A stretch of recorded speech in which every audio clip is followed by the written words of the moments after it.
Hello again, everyone. I'm going to finish off Seattle week with my look at the Oklahoma City Thunder, who are the former Seattle Supersonics. Thought I'd do the Thunder this week since there's no other major team in Oklahoma City except for the Thunder of the NBA. They don't have an MLB team or an NHL team or an NFL team kind of thing. So really, that whole city, their sports fan base revolves, in my opinion, around the Thunder and the success that this team brings, and they have been very successful. They did miss the playoff this past year, but we're ninth in the West, so they barely missed the playoffs. It does show how important Durant is to this team, and even without Durant, this team still almost made the playoffs, so that just proves how deep their talent is on this roster. And they do play in a fairly weak division with the Northeast Division. Although they do play in the tougher conference, they do play in a weak division within that conference. When you look at the Timberwolves, who I think are going to start turning around with Wiggins, another number 1 overall draft pick this past year. Rubio, I think, is a great guard to take that team in the next direction, but still not going to be competing in this division. The Nuggets, they were 12th in the division, and the Jazz were 11th in the conference, I should say. Sorry, the 12th and 11th respectively for the Nuggets and the Jazz. They've made some additions. They've also lost a couple pieces, so I'm not sure if they'll compete in this division. The Trailblazers did win this division and were the 4th team in the West, but I don't think the Trailblazers are going to even make the playoffs this upcoming year. I know it might be pretty intense to say, going from the 4th seed to not even making the playoffs, but no more Aldridge. I think Damian Lillard can lead a team, but he doesn't really have much around him. So I think the Trailblazers fall out of the playoff picture, and I think the Thunder come back to winning this division with a healthy Durant to lead this team with Westbrook and the other guys they have on this roster. So I will start with Durant. He only played in 27 games last year, and for me, when it came to the All-Star voting and that kind of stuff, I didn't think he deserved to be an All-Star. I know some Oklahoma City Thunder fans aren't going to be happy with me saying that, but for me, an All-Star is a guy who plays the majority of those games before the All-Star break. As great as Durant has been throughout his career, I think the All-Star game should be dependent every year on the players who are excelling that season.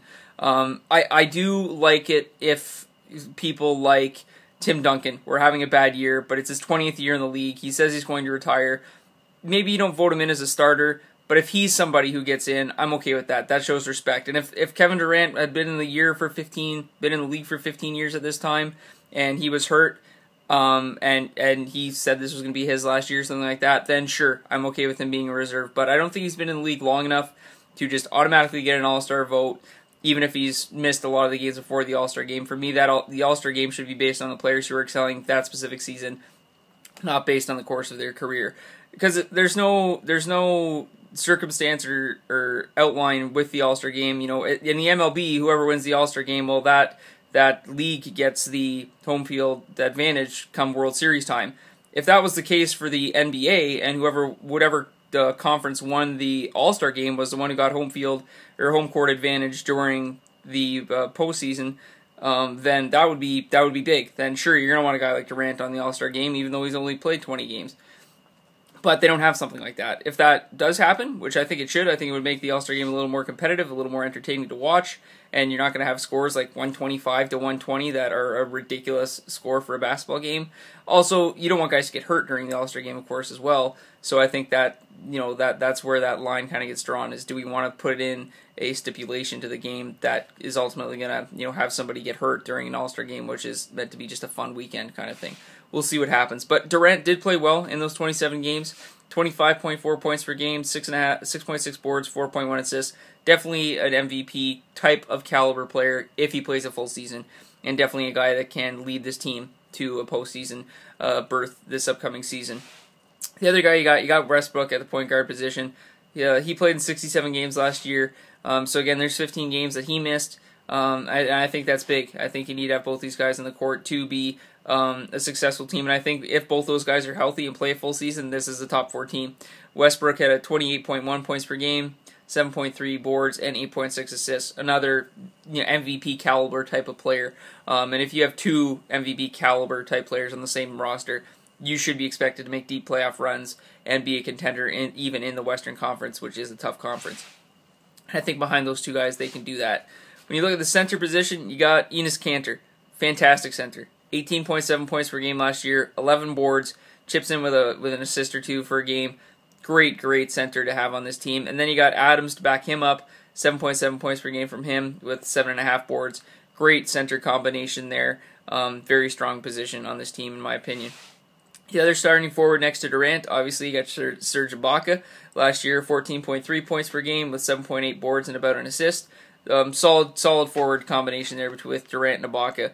When you look at Westbrook, he's obviously the starting guard. So I think that's 4 of your 5 starters. You got Kanter at the center position, Durant and Ibaka at the forward positions, and Westbrook is your one guard. Who the other starting guard is on this team, I think it's a toss-up. I think Augustine, Morrow, Waiters, Robertson, I think all those guys could be the second starter.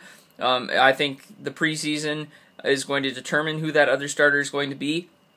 They could go completely out of left field and have Cameron Payne, the point guard they drafted 14th overall, have him be a starting point guard. I don't think that'll happen. I do think Payne will play his rookie year off the bench. Robertson was the guy who started more games than any of the other 4 I mentioned, so I think he's maybe the front runner to be the other starter next to Westbrook. I think it might be better to have a guy like him who only averages maybe 4 points, 4 boards, and an assist per game kind of thing as the other starter, and then have guys like Augustine, Morrow, and Waiters who can average anywhere between 8 and 12 points per game to come off the bench. I do think they have a solid bench as well. Like I said, Adams is your backup center.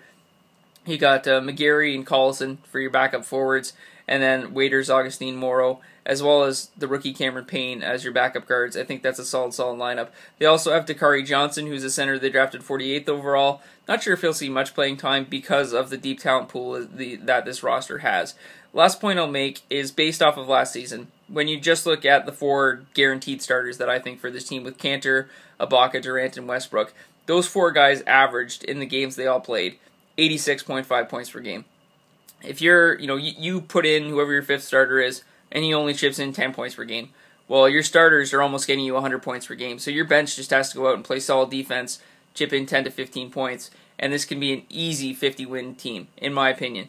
And I think the Thunder are definitely capable of that if Durant can stay healthy and if Westbrook can stay healthy. That's the key. Those guys get hurt or don't play a full season, and this Thunder team is probably going to be kind of where they were this past year and just barely miss the playoffs. Be close to making the playoffs, but they will miss them if those guys do get hurt. I think Kanter is a great center, great guy to have down low. I think he is a rebound machine. He's going to average double-digit rebounds for sure.